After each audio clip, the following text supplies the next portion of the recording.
बिस्मिल्लाहिर्रहमानिर्रहीम। अस्सलाम वालेकुम दोस्तों, अपनी नेक्स्ट वीडियो के साथ आपको वेलकम करता हूँ। उम्मीद है आप सब खैरियत से होंगे। तो चलते हैं आज की अहम न्यूज़ की जानब।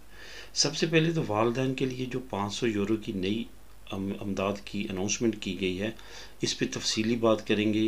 ये किस सूबे में की गई है, इसकी रिक्वायरमेंट्स क्या हैं, ये कितनी बच्चों पे आपको मिलेगी, और ये तमाम चीज़ें आपको शेयर करूँगा इस पहली न्यूज़ में। उसके बाद हुकूमत का अवाम के लिए अहम रिलीफ और वार्निंग।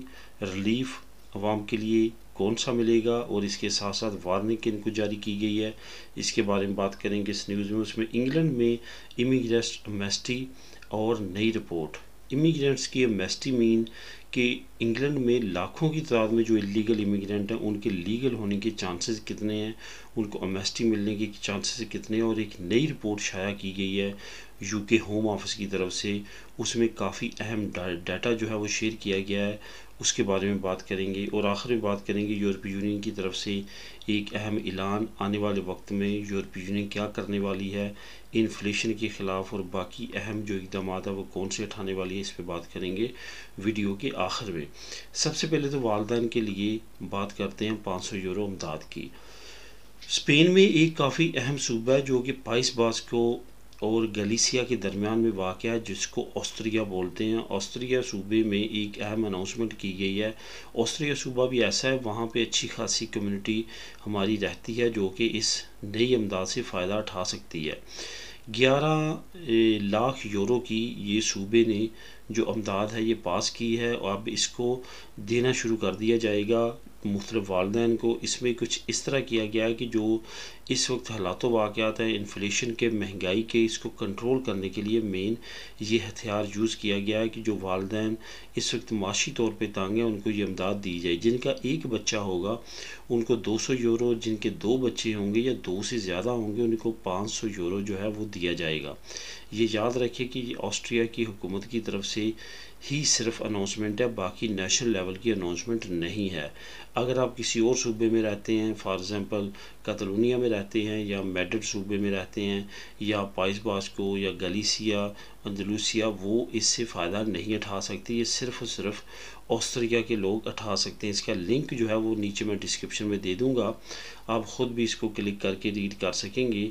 असल में ये एक तरह की वालिदैन की इमदाद करने के लिए ये जो अयूदा है ये अप्लाई की गई है। यहाँ पे ये भी आपको बताता चलूँ कि ये ज़रूरी नहीं है कि आप इंग्रेसो मिनिमम बिता ले रहे हैं तो आप ये अप्लाई नहीं कर सकेंगे। आप अप्लाई कर सकेंगे और इससे फ़ायदा उठा सकेंगे। इसको लाजमी तौर पे आपको अप्लाई करना चाहिए ताकि आप इससे फ़ायदा उठा सकें।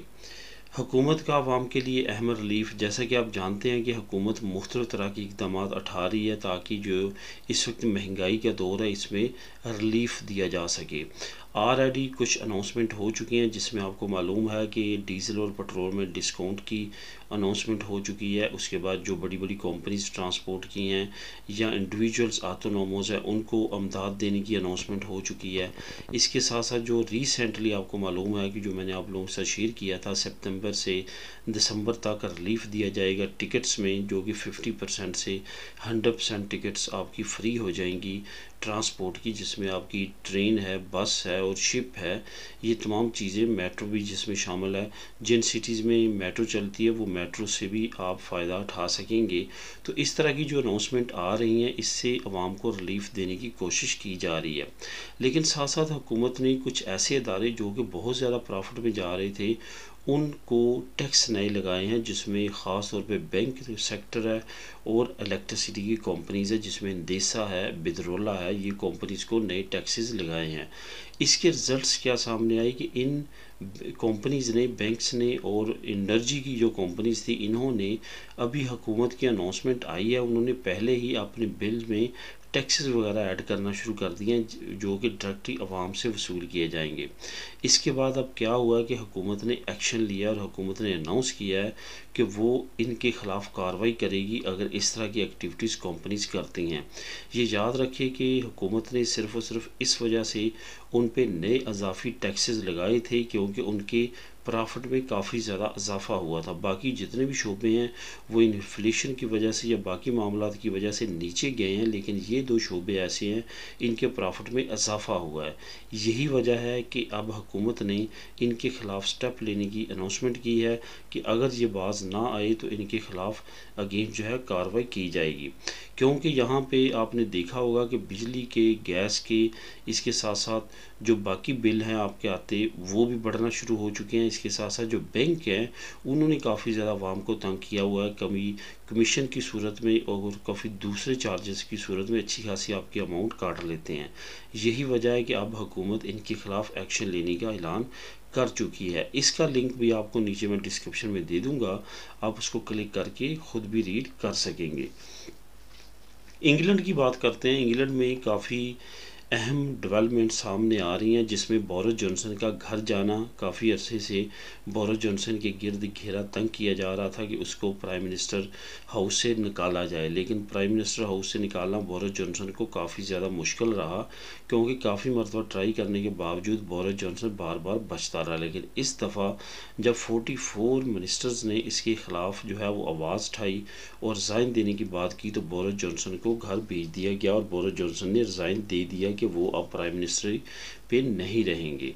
लेकिन यहाँ पे आपको ये बताता चलूँ कि बोरिस जॉनसन ने अपने दौर में काफ़ी ऐसे इकदाम किए जो कि डायरेक्टली और इनडायरेक्टली इमिग्रेंट्स के काफ़ी ज़्यादा अगेंस्ट थे। सबसे बड़ा इकदाम तो ये रहा कि उसने अपनी जो होम मिनिस्ट्री है वो एक ऐसी शख्सियत को दे दी जो कि इमिग्रेंट्स की बहुत ज़्यादा ख़िलाफ़ थी। ख़ुद वो इमिग्रेंट फैमिली से तल्लक़ रखने वाली थी, लेकिन उसने इमिग्रेंट्स के लिए ऐसे कवानीन बनाए जो कि काफ़ी ज़्यादा इंसानी हकूक़ की खिलाफ वर्जी भी समझे जाते हैं। ख़ास तौर पे जो रवांडा का कानून है कि जो भी नया असाइलम सीकर यूके में आएगा उसको अफ्रीका के एक मुल्क में थर्ड सेंटर में भेज दिया जाएगा, वहाँ पे उसकी तमाम कार्रवाई होगी।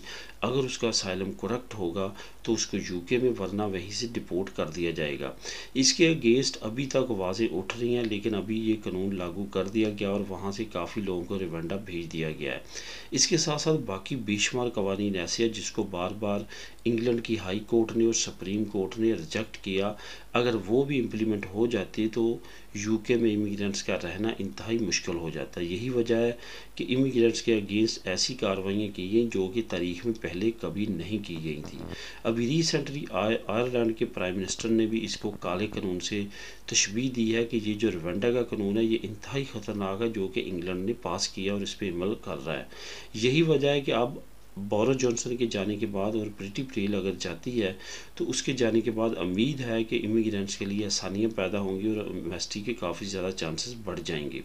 इसके साथ साथ आपको ये बताता चलूँ कि नई रिपोर्ट पिछले साल की जारी की गई है, जिसमें ये कहा गया है कि अगर 10 असाइलम सीकर अप्लाई करते थे तो 9 को रिजेक्ट कर दिया जाता था, सिर्फ एक असाइलम सीकर को पास किया जाता था कि वो यूके में रह सकता है।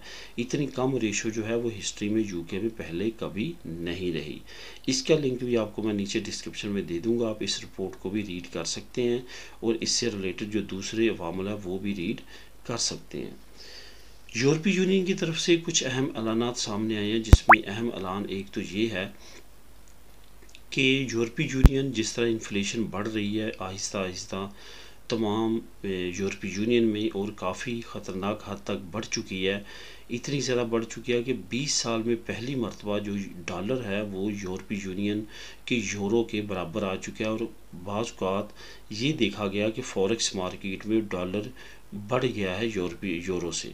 तो इस सिचुएशन में आप अंदाज़ा लगा सकते हैं कि जो 20 से 22 सेंट यूरो से नीचे था, अब वो 20 से 22 सेंट इक्वल आ चुका है, इसके साथ साथ बढ़ भी रहा है। तो इससे आप अंदाज़ा लगा सकते हैं कि इन्फ्लेशन इस वक्त यूरोपीय यूनियन में, शेंजन स्टेट में किस हद तक बढ़ चुकी है। यही वजह है कि अब यूरोपीय यूनियन ने स्टेप्स लेने का ऐलान किया है।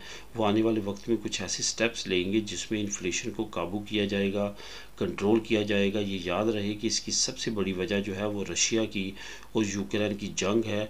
एक तो यूक्रेन में जितनी प्रोडक्शन होती थी चीज़ों की वो रुक गई है, इसके साथ साथ जो तमाम माहौल है वो काफ़ी ज़्यादा परेशान कुन है कि कहीं जंग के असरात दूसरे मालिक तक न फैलें और ये थर्ड वर्ल्ड वार की तरफ न जाएं। यही वजह है कि सरमायाकारी रुक गई है और बाकी जो लवाजमात हैं इकोनॉमिकली वो भी काफ़ी ज़्यादा रुक चुके हैं।